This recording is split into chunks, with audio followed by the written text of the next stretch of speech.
Concile de Laodicée, la décision secrète qui a changé la Bible pour toujours.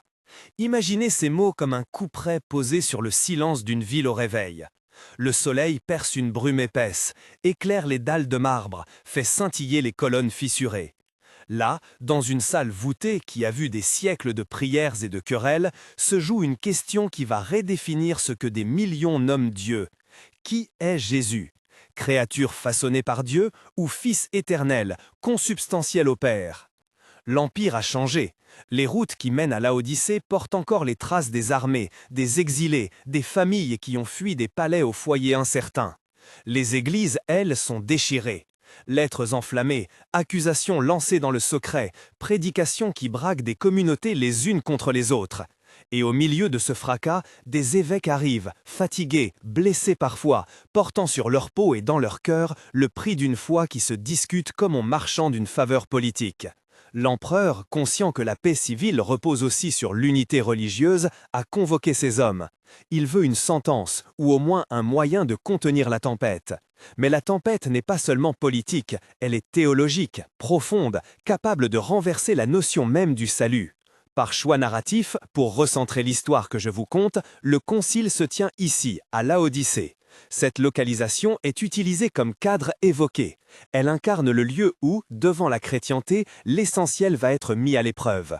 Ne cherchez pas dans chaque pierre une vérité documentaire irréfutable, cherchez plutôt la dynamique qui va conduire des hommes à définir pour tous la foi commune. Les premiers arrivés ont les traits burinés par des années d'opposition. Certains ont des côtes fragilisées par des persécutions récentes, d'autres affichent la froideur d'hommes qui ont passé des nuits sans sommeil à écrire et répondre. Les parchemins s'entassent, lettres d'évêques provinciaux, accusations publiques, théologie rédigée dans la douleur. Parmi eux, deux figures se détachent et concentrent sur elles le regard du monde ecclésial. L'un proclame l'inquiétante nouveauté. Le Fils, dit-il, a été engendré par le Père à un moment, et dès lors il a eu un commencement. L'autre s'élève comme un barrage. Si l'on fait du Fils une créature, alors la croix n'est plus que la souffrance d'un homme, et non l'acte du Dieu vivant venu nous sauver. Ces deux voix, Arius et Athanase, incarnent sous des visages humains deux chemins pour comprendre le mystère de Dieu. Arius a la logique tranchante d'un penseur qui craint l'absurde. Sa formule parcourt les églises. Il n'eut point de temps où il ne fut pas. Pour lui, affirmer une éternité commune serait briser l'ordre créé, c'est confondre le Créateur et sa créature. Le propos est séduisant, il protège la grandeur de Dieu en séparant l'un du multiple. Il rassure, en apparence. Mais à mesure qu'il se propage, son langage sape la foi de ceux qui voient dans le Verbe le pouvoir même de la création. Car si le Fils n'est pas pleinement Dieu, comment croire que sa parole soutient l'univers ? Comment croire que sa mort a cette puissance de réconciliation qui renouvelle l'être? Face à Arius, Athanase se tient comme un roc. Sa voix est moins pamphlétaire que passionnée. Ses mots viennent de la chair et non seulement de la logique. Pour lui, proclamer que le Fils est engendré, non créé, n'est pas un tour de phrase technique, c'est la condition même de l'espérance chrétienne. Si le Christ n'est pas de même essence que le Père, homoousios, dira-t-on bientôt, alors le voile de la mort reste intact et la résurrection perd sa puissance rédemptrice. Athanase sait que l'enjeu est plus grand que des subtilités verbales, c'est l'identité de Dieu qui est en jeu, et avec elle, la raison d'être de l'Église. Les débats ne sont pas que théoriques, ils mordent la chair des communautés. Des prêtres se séparent de leurs évêques, des laïcs se divisent lors des assemblées de prière. Des femmes pleurent à l'église, incapables de prier comme avant. La discorde prend un visage concret, les baptêmes sont disputés, les communions contestées. Les querelles théologiques se transforment en fractures sociales. L'empereur, que l'on voit parfois au loin, perçoit la menace. Une foi fragmentée peut désintégrer la cohésion impériale. Il sait manier l'autorité civile pour inciter le consensus. Il convoque donc les évêques. Mais il ne peut pas dicter la foi. Il cherche un instrument pour l'unifier. Laodicée, ce matin-là, s'éveille à une rumeur inhabituelle. Les portes du palais ecclésiastique sont ouvertes, mais sous haute tension. Des évêques arrivent par groupes, leurs manteaux de laine tachés de poussière et de voyage. Parmi eux, certains cachent des cicatrices, signes d'exil récent, de violence en marge des persécutions. D'autres portent sur leur poitrine des croix usées, témoignages d'une vie passée à confesser un nom dans des ruelles obscures. On échange des regards, des hochements de tête, parfois un murmure s'élève, puis s'éteint. Ces hommes savent que ce qui va se dire ici peut changer l'Église pour des générations. La salle du concile respire une atmosphère liturgique plus que politique. Des encens brûlent, l'odeur du bois ancien et du parchemin est omniprésente. Des scribes s'alignent, plumes prêtes, pour graver chaque décision. Le sol vibre du pas des hommes et des femmes qui ont porté la foi dans l'ombre. Et quand les débats s'ouvrent, c'est comme si le monde entier retenait son souffle. On lit des passages des Écritures, on les médite à voix haute pour que tous entendent la même source. On remet sans cesse Jean 1 sur la table. Au commencement était la parole, et la parole était Dieu. Et ces mots résonnent comme un défi. On rappelle aussi Philippiens 2, où la grandeur du Christ est associée à l'humilité de l'incarnation. Ces lectures servent de toile de fond, non pour trancher toutes les questions, mais pour rappeler que la discussion porte sur des textes considérés comme autorité. Le ton des interventions varie. Certains se perdent en subtilité, d'autres s'emportent. Il y a des larmes et il y a des silences qui en disent long. À un moment, une anecdote vient briser la tension. Nicolas, évêque réputé pour sa piété et son zèle, se lève et, dans un geste qui a fait couler beaucoup d'encre, gifle celui qui prononce des paroles blessantes. Ce geste, bien que brusque, est interprété comme un élan de défense de la foi. Certains regardent Nicolas avec reproche, d'autres murmurent qu'il a voulu protéger la vérité. L'histoire de cette gifle flotte dans la salle comme un rappel. La foi peut susciter des passions qui dépassent la logique et parfois les gestes parlent là où les discours échouent. Mais les gestes ne suffisent pas. Les lèvres qui prononcent les textes doivent choisir le mot juste. Les mots ont une puissance. Ils relient l'homme au mystère divin ou les en séparent. Ici, ce sont des termes précis qui s'affrontent. Engendrer. Ce mot indique une relation intime, non une création ex nihilo. Non créé. Affirmation que l'origine du Fils n'est pas d'un ordre créé, mais appartient à la vie même de Dieu. Et puis la formule qui balayera la salle dans les semaines à venir, de même essence, ou homoousios, une langue ancienne pour dire que le Père et le Fils partagent une identité profonde, une même nature. Il faut une brève explication, car ces mots ne sont pas des slogans. Dire homoousios, c'est refuser la scission entre le Créateur et celui qui sauve. C'est affirmer que l'amour qui se révèle en Jésus est l'amour même de Dieu, pas une imitation. Les débats montent en intensité lorsque l'on pousse la logique d'Arius à son terme. Si le Fils a un commencement, alors sa parole ne peut pas être la source première de toute chose. Si sa nature est inférieure, le salut devient un simple effet psychologique. On comprend vite que le choix des mots a des implications pratiques. Prier un Christ créé, ce n'est pas s'adresser au Dieu qui enveloppe l'univers, c'est prier un être excellent, peut-être divinisé, mais pas Dieu pleinement. Athanas, lui, voit clair dans ses dérives. Il rappelle que l'Écriture elle-même parle d'un Fils qui participe à la gloire divine et qui a une intimité éternelle avec le Père. Il parle avec la vigueur d'un pasteur qui contemple la confusion du peuple et s'alarme de ses conséquences. Derrière les grandes figures, il y a aussi des hommes et des femmes pour qui cette dispute est une affaire de survie spirituelle. Une veuve du port a vu son fils renier la foi après avoir entendu qu'on pouvait considérer le Christ comme une créature. Un prêtre local confesse qu'il a peur d'administrer la communion si le sens de la présence divine a été vidé par des doctrines réductrices. Ces détails concrets rendent la querelle théologique vivante et urgente. On s'aperçoit que les mots ne sont pas seulement des abstractions, ils dessinent la manière dont le peuple rencontre Dieu. Le président du concile, figure institutionnelle, choisi pour son neutralité relative, observe. Il sait que l'empereur attend des résultats qui puissent être présentés comme des remèdes à l'instabilité. Mais il comprend aussi la délicatesse du geste.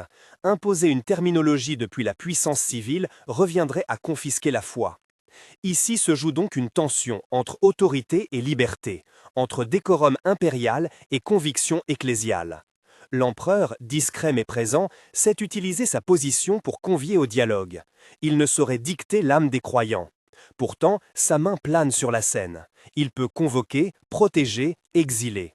L'histoire nous montre comment la politique et la théologie se mêlent, parfois avec profit, parfois avec tort. Au fil des jours, les arguments se répètent, mais prennent des accents nouveaux selon qui les prononce. Certains évêques, fatigués, cherchent des compromis de langage, des formules qui pourraient apaiser sans trahir les convictions. D'autres refusent tout compromis, la vérité ne se négocie pas. Les scribes travaillent, notant chaque nuance. Et dans ces pages se glissent parfois des phrases destinées à durer.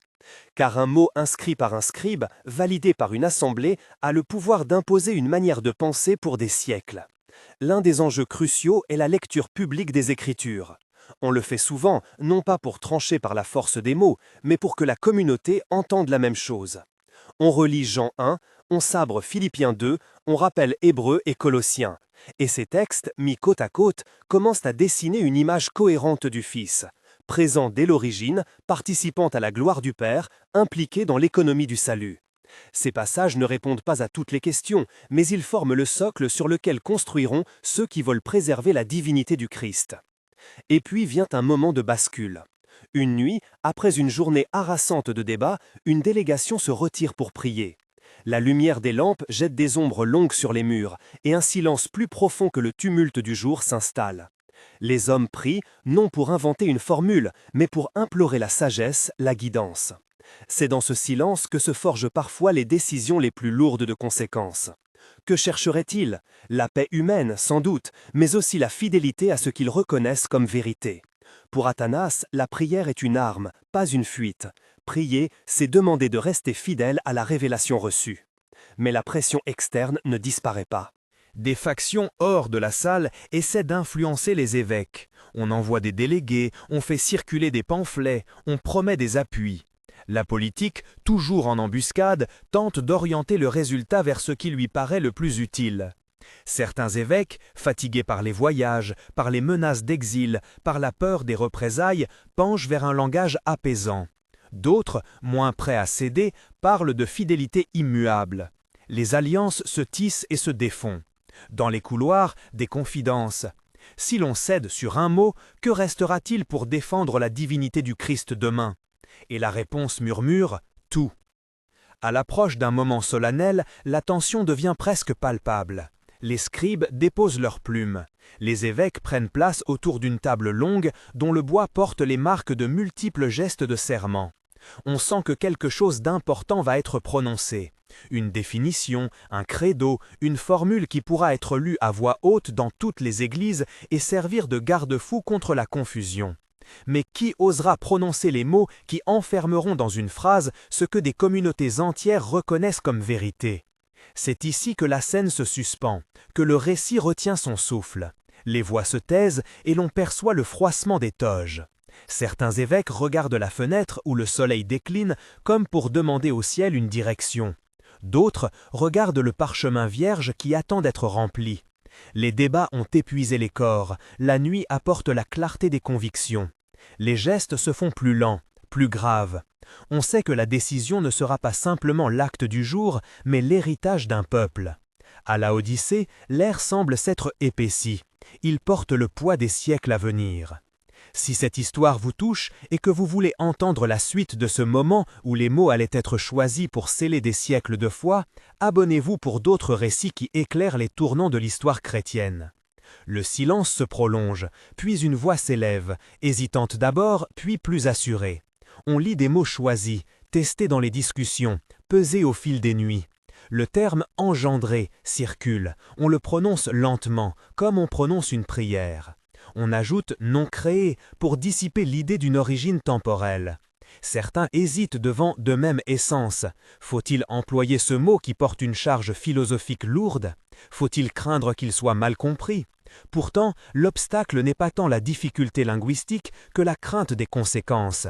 Affirmer homoousios, c'est sceller une frontière nette contre l'erreur, mais c'est aussi fermer la porte à ceux qui cherchent des compromis. Dans la salle, les visages se tournent vers Athanase. On sait que c'est lui qui, par sa constance et ses plaidoiries, a préparé ces mots. Mais on sait aussi que la résistible poussée d'Arius a laissé des traces et que nombre d'assemblées ne se rangeront pas immédiatement derrière cette formulation. La décision qui se profile ne tombe pas comme un coup près sans plainte. Elle est le résultat d'un lent labourage, prières, discussions, lectures, répliques, gestes passionnés. Et pourtant, l'on sent que l'enjeu est plus grand qu'un mot. Il s'agit de la manière dont les générations futures prieront, enseigneront, mourront et espéreront. La salle de Laodicée, avec ses voûtes et ses colonnes, va décider si la voix que l'Église portera demain proclamera un Christ qui partage la même nature que le Père ou un être créé élevé par la grâce. Alors que la nuit s'installe, que les lampes vacillent, la voix s'arrête. Un bref silence. Les évêques pèsent la portée d'une signature, des mains tremblent. Sur la table, les parchemins attendent la trace des plumes. Qui osera coucher le trait qui scellera la foi commune? Qui acceptera d'être l'un des premiers à signer, sachant que cette marque peut coûter l'exil, la violence, l'opprobre? Les visages se ferment, les prières reprennent. On sent le monde retenir son souffle, et dehors, au-delà des murailles, la ville continue de vivre, ignorant peut-être que, dans cette salle, l'avenir d'innombrables croyants se joue. C'est là, dans cette tension extrême, que notre récit laisse la parole au lourd silence et au choix imminent. Laodicée attend la phrase qui changera la lecture, la prière et l'espérance de la chrétienté. Et vous, au creux de votre conscience, si l'enjeu était la vérité même du Sauveur, quel mot défendriez-vous? Le silence qui suivit cette question n'était pas un vide simple, c'était un poids, une attente collective, la pesanteur d'un monde qui savait qu'un seul mot pouvait sceller un futur. Les lampes vacillèrent, des ombres dansèrent sur les visages des évêques. Puis, lentement, une main prit la plume. Un scribe s'éclaircit la voix et commença à lire, non pas un texte improvisé, mais une phrase mûrie par des jours de débat, répétée en murmurant prière, éprouvée par la conscience de ceux qui n'avaient pas le droit de se tromper pour des générations. La lecture fut faite comme on proclame une confession. D'abord des termes simples, puis des précisions qui enferment un mystère dans le filet d'un langage humain. On y dit que le Fils est engendré du Père, non pas créé, que son origine n'est pas tirée du temps ni d'une œuvre, mais qu'il participe de la vie même de Dieu. On ajouta que, par la bonté de Dieu, il s'est incarné pour notre salut, qu'à travers son œuvre, la nouveauté de la création est habitée par la présence divine. Enfin, pour lever toute ambiguïté, la formule décisive retentit. Le Fils est de même essence que le Père, homo-ousios, ou en termes plus clairs, consubstantiel. Ceux qui entendaient comprirent qu'on ne parlait pas de poésie, mais d'une frontière théologique. On voulait dire clairement que la personne qui parle, qui pardonne, qui relève, est Dieu lui-même, et non une autre chose ressemblante. Avant d'aller plus loin, permettez une précision nécessaire.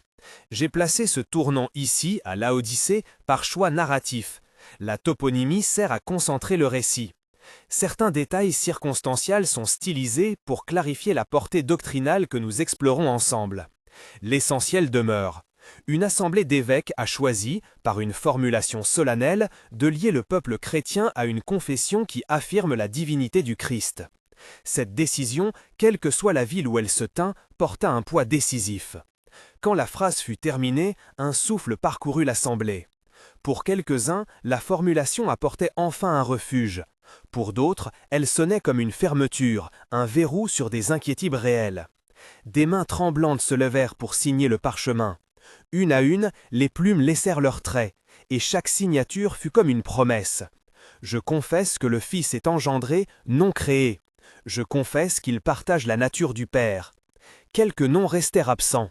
Des évêques hésitèrent, craignant de s'enfermer, ou bien obéissant aux réticences de leur diocèse. La signature ne fut pas un geste anodin. Pour certains, apposer son nom signifiait s'exposer à la vindicte de factions extérieures, à la bravade de ceux qui, refusant cette clarté, chercheraient à la subvertir. Pour d'autres, c'était un acte de courage apostolique. Mieux valait sceller la vérité que de tolérer une ambiguïté qui dépouillerait la foi de sa substance. Athanase, dont la voix avait tant pesé, feuilleta le document, posa sa main dessus et signa. Son trait fut ferme. Il avait compris que, derrière les mots, se tenait l'avenir de la prédication chrétienne. Croire en un Christ pleinement divin, c'était garder ouverte la possibilité que par lui, la mort soit vaincue. La réaction fut immédiate et contrastée. Dans certaines régions, la nouvelle fut accueillie comme une délivrance. Les évêques qui rentrèrent chez eux amenèrent avec eux une clause de sécurité, une formule publique qui, lue devant l'Assemblée, permettrait de ramener les fidèles à une compréhension unanime. Des communautés trouvèrent dans ce credo une encre pour leur liturgie. Des prédicateurs retrouvèrent des mots pour affronter des haines ou des doutes à la porte des maisons. Des femmes et des hommes qui avaient perdu la paix par des querelles doctrinales respirèrent plus librement. Il y avait maintenant une phrase où s'abriter. Mais l'unité n'était jamais parfaite. Des voix continuèrent à s'élever hors de la salle. Certains évêques, des intellectuels influents, des prélats des provinces éloignées refusèrent de signer ou contestèrent la terminologie. Ils craignaient la charge philosophique du mot homoousios. Ils redoutaient qu'un tel terme, greffé d'une pensée grecque, éloigne l'Église de la simplicité évangélique. Arius et ses partisans ne disparurent pas parce qu'un parchemin fut signé. Au contraire, la résistance se mua parfois en détermination accrue.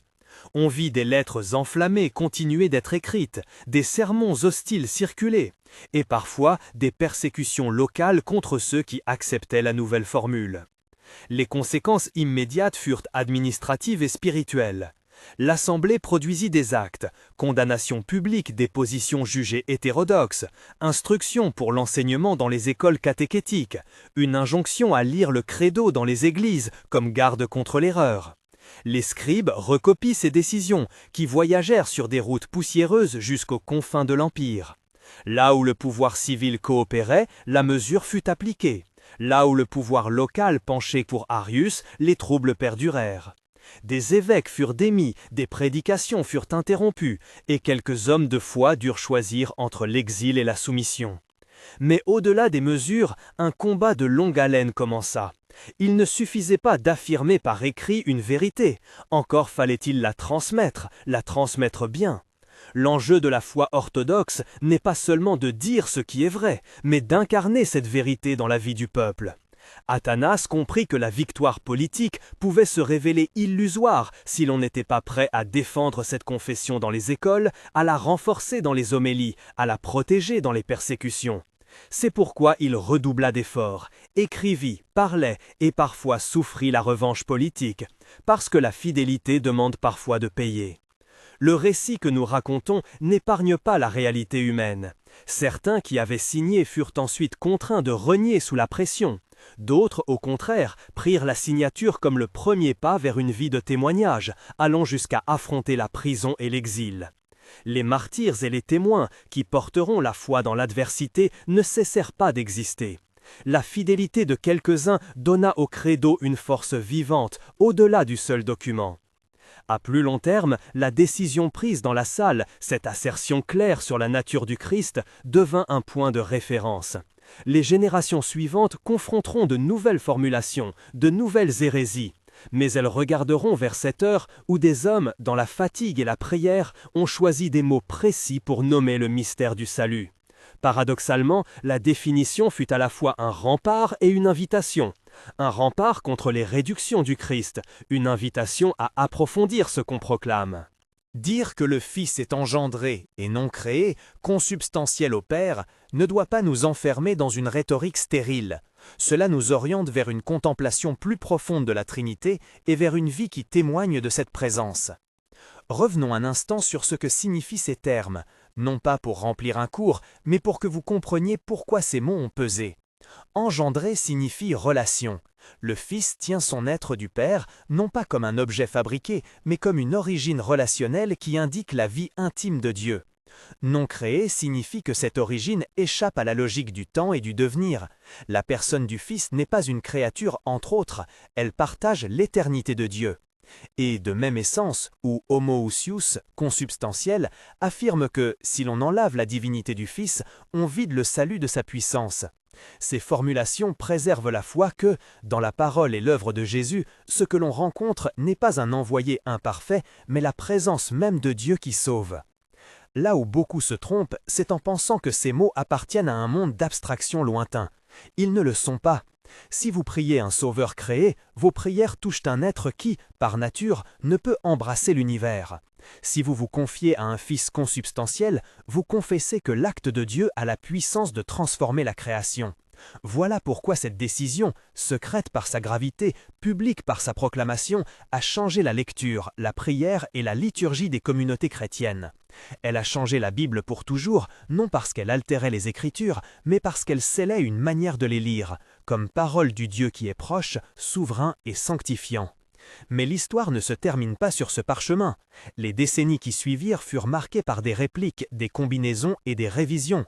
De nouvelles controverses surgirent autour des attributs du Christ, de sa volonté, de la manière dont sa divinité et son humanité s'unissent.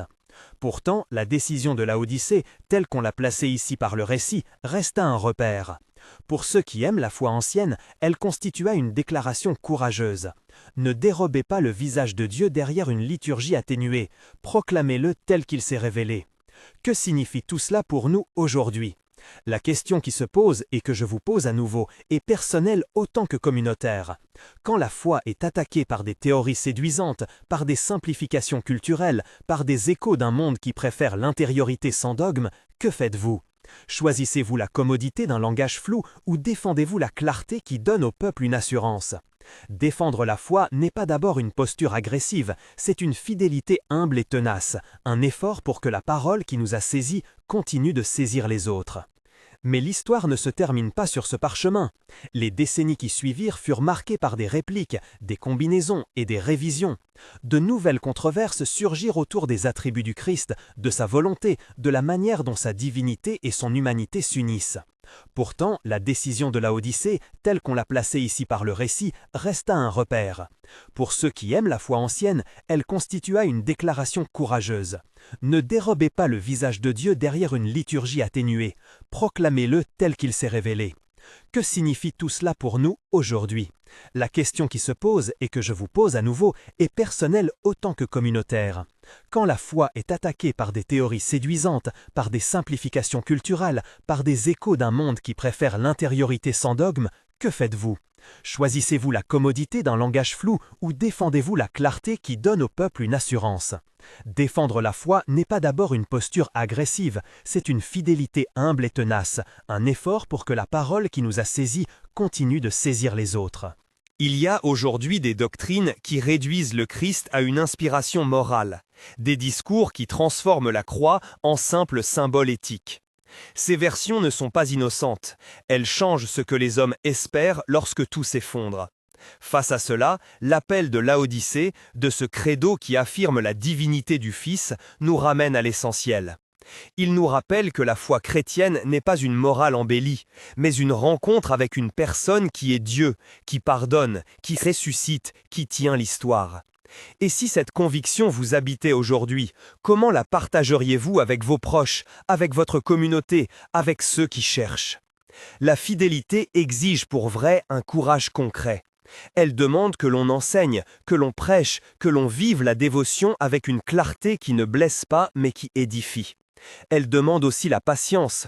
Beaucoup de ceux qui refusent une formule aujourd'hui peuvent, demain, être réconciliés par la bonté d'un témoignage persévérant. Athanas n'a pas seulement argumenté, il a souffert, il a prié, il a enseigné. Son exemple nous dit ceci. La défense de la vérité est une œuvre longue, qui se fait parfois dans l'ombre, parfois sous le feu des critiques, mais toujours pour le bien de l'Église. Aussi important que soit le débat doctrinal, n'oublions pas la grâce. La clarté ne doit pas devenir orgueil, la confession exacte ne doit pas engendrer mépris. La piété qui défend la foi se tient dans l'humilité. Les évêques qui signèrent savaient cela. Ils savaient que la vérité n'est pas un trophée pour se glorifier, mais un moyen de sauver des âmes. Ils eurent conscience que, sans compassion, même la plus juste des définitions peut devenir une arme blessante. C'est pourquoi, dans la mémoire du Concile, il est crucial de retenir à la fois la fermeté doctrinale et la charité pastorale. Avant de conclure, rappelons-nous l'épisode de Nicolas, dont la gifle fit couler tant d'encre. Ce geste, bien qu'excessif, révèle une chose paradoxale. Quand la foi est menacée, il y aura toujours des passions humaines qui débordent. Le Concile lui-même nous enseigne que la vérité demande des mots, mais aussi que les mots doivent être portés par des cœurs soumis à Dieu. Les saints et les zélotes existent tous les deux. L'Église doit accueillir l'un et corriger l'autre. La grâce guérit les excès et oriente la ferveur vers une confession qui sauve. Le temps vint où le document passa dans les mains des fidèles, où il fut lu devant les assemblées, où il fut récité comme un rempart. Pour beaucoup, ces mots apportèrent une paix retrouvée, l'assurance que le salut provenait d'un Dieu qui n'était pas une simple figure. Pour d'autres, ce fut un moment d'épreuve, et certains départs se firent douloureux. Mais l'histoire nous apprend que la vérité, clarté et humble, finit par créer des communautés qui tiennent dans la persécution et l'engourdissement du monde. Alors, ami auditeur, que retiens-tu de cette histoire de la Odyssée? Peut-être cela? Que les mots comptent, que la théologie influe sur la piété, que la fidélité demande vigilance. Peut-être entends-tu l'appel à apprendre à mieux lire les Écritures, à mieux comprendre de quel Christ nous parlons. Peut-être te surprend la responsabilité qui nous est donnée de transmettre un héritage qui n'est ni une relique ni une nostalgie, mais une parole vivante. Regarde autour de toi. Aujourd'hui encore, il y a des lieux où l'identité du Christ est floutée par des modes ou par des idéologies. Il y a des lieux où la paroisse hésite devant la clarté doctrinale par peur de perdre des âmes. Mais la mémoire de Laodicée nous rappelle ceci. La crainte de perdre du monde ne justifie pas de perdre la vérité. Si nous voulons que la foi chrétienne garde la puissance de transformer des vies, il faut oser nommer le Christ comme il se révèle, engendré, non créé, de même essence que le Père. Je vous invite à porter cette décision dans votre prière, non comme un monument statique, mais comme un appel à l'action. Enseignez, discutez, mais faites-le avec douceur. Corrigez, mais faites-le avec humilité. Là où la vérité est contestée, soyez prêts à écouter et à répondre avec bonté. Là où la confusion règne, soyez des témoins fidèles. Défendre la foi n'est pas un acte de guerre, c'est un acte de miséricorde. On protège des âmes de l'erreur pour qu'elles puissent rencontrer le Dieu vivant. L'histoire de la Odyssée nous rejoint jusque dans nos maisons, nos lieux de travail, nos lieux de culte. Elle nous presse doucement. Lorsque la foi est mise à l'épreuve, choisissez les mots qui sauvent, choisissez la clarté qui libère et que votre vie confirme ce que vous dites. Si, à ce moment, un mot devait définir votre engagement, lequel serait-il? Courage? Fidélité? Vérité? Que ce soit la vérité, aimée et vécue. Si ce récit vous a touché, partagez-le avec quelqu'un qui a besoin d'entendre pourquoi ces mots ont compté. Abonnez-vous pour d'autres récits qui éclairent les tournants de notre héritage chrétien. Et maintenant, en conclusion solennelle, souvenez-vous que la foi n'est pas d'abord une opinion intellectuelle, mais une confession vivante.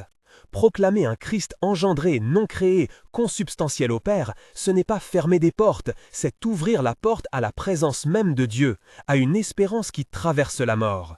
Que cette conviction vous habite, vous transforme et vous pousse à témoigner, avec douceur et fermeté, de celui qui est le Verbe au commencement, la parole qui est Dieu et qui pour nous a pris chair. Amen.